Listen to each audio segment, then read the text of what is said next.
Masuk ke Timor Leste menjadi anggota ke-11 ASEAN disambut baik oleh para pemimpin ASEAN dalam KTT ke-42 di Labuan Bajo, NTT. Belum lama ini ASEAN diharapkan bisa mendongkrak perekonomian Timor Leste untuk meningkatkan kesejahteraan rakyatnya. Namun benarkah keberadaan Timor Leste kelak menjadi proksi antara Australia dan China? Berikut laporan iNews lengkapnya.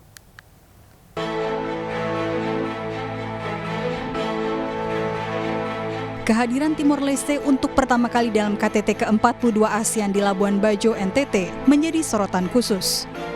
Perdana Menteri Taur Matan Ruak dan anaknya didampingi Menteri Luar Negeri Adalji Zamakno disambut hangat Presiden Jokowi dan para pemimpin ASEAN lainnya, terkecuali pemimpin militer Myanmar dan Perdana Menteri Thailand Prayut Chan-o-cha yang berhalangan hadir. Dalam perbincangan khusus dengan iNews di Labuan Bajo, Duta Besar Timor Leste untuk Indonesia, Filomeno Alexo da Cruz, mengaku pihaknya sangat senang dan bersyukur dengan penerimaan yang baik dari para pemimpin ASEAN setelah 11 tahun mengajukan permohonan keanggotaan. Seperti tadi saya sempat disinggung tadi, bahwa udah lama kita punya mimpi yang hari ini terwujud, karena diadopsinya roadmap dan guidelines buat Timor Leste menjajaki semua tahapan untuk menjadi anggota penuh ASEAN suatu saat. Dan jadi bukan mimpinya terwujud hari ini, mulai diwujudkan.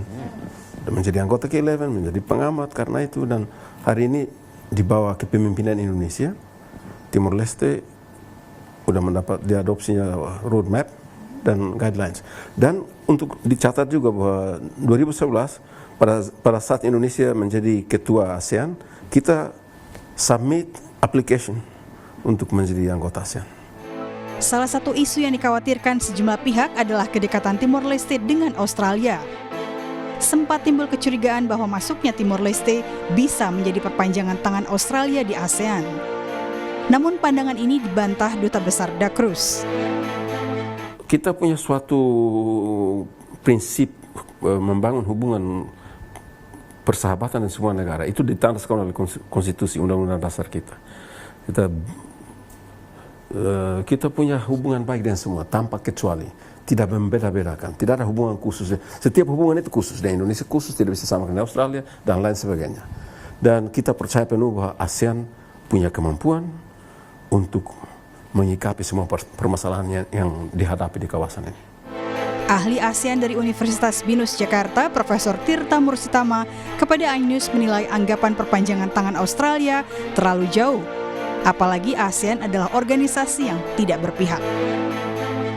Terkait dengan kekhawatiran bahwa Timor Leste akan menjadi proksi antara Australia dan China, saya kira itu hal yang berlebihan. Tentu ASEAN sebagai institusi akan bisa melihatnya dan mengawal keberadaan anggota baru ini nantinya dengan sebaik-baiknya.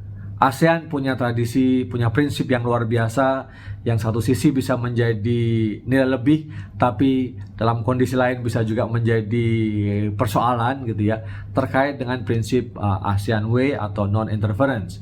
Nah, di sini semua anggota ASEAN dilarang untuk secara langsung ya, terlibat dalam persoalan-persoalan domestik negara lain, dan ini merupakan fatsun politik kearifan lokal dalam hubungan di antara negara-negara di Asia Tenggara. Saya kira ini hal yang secara situasional, kalau bisa dimanfaatkan secara tepat, maka ini hal yang baik juga gitu. Meski demikian, kekhawatiran Timor Leste menjadi negara proksi menurut Tirta sebetulnya bisa diantisipasi. Dengan adanya praktek-praktek seperti misalnya ASEAN Outlook on the Indo-Pacific, ya, ada ASEAN Centrality, bahwa ASEAN punya prinsip ASEAN tidak memihak satu kekuatan atau tidak juga memihak kekuatan yang lain, tetapi justru ASEAN ada di driving seat. ASEAN yang menentukan, ASEAN menjadi sentral, mau kemana, mendapatkan keuntungan apa, seperti apa, dari negara mana atau dari kawasan mana. Nah, apabila prinsip ini bisa dipegang teguh oleh seluruh anggota ASEAN, saya percaya bahwa tidak perlu khawatir ya, ASEAN akan terjebak persaingan antara Australia dan China. Tirta menambahkan, jika Timor Leste kelak resmi diterima menjadi anggota permanen di ASEAN, maka Timor Leste juga harus bisa menikmati soliditas negara-negara anggota untuk mendorong pertumbuhan ekonominya. Dengan menjadi negara anggota ASEAN, Timor Leste akan menikmati kebersamaan, soliditas sebagai ASEAN, sebagai suatu organisasi dan kumpulan negara-negara di Asia Tenggara yang nanti bisa meningkatkan daya tawar dalam berhubungan internasional dengan kawasan-kawasan yang lain secara bilateral maupun dalam kelompok-kelompok. Dan ini tentu akan sangat bermanfaat untuk meningkatkan kondisi ekonomi, stabilitas politik, dan juga kesejahteraan di masyarakat Timor Leste itu sendiri. Dari Jakarta dan Labuan Bajo NTT, Wela Sherlita, Giselia Nurrahma, Ade Firmansyah, iNews melaporkan.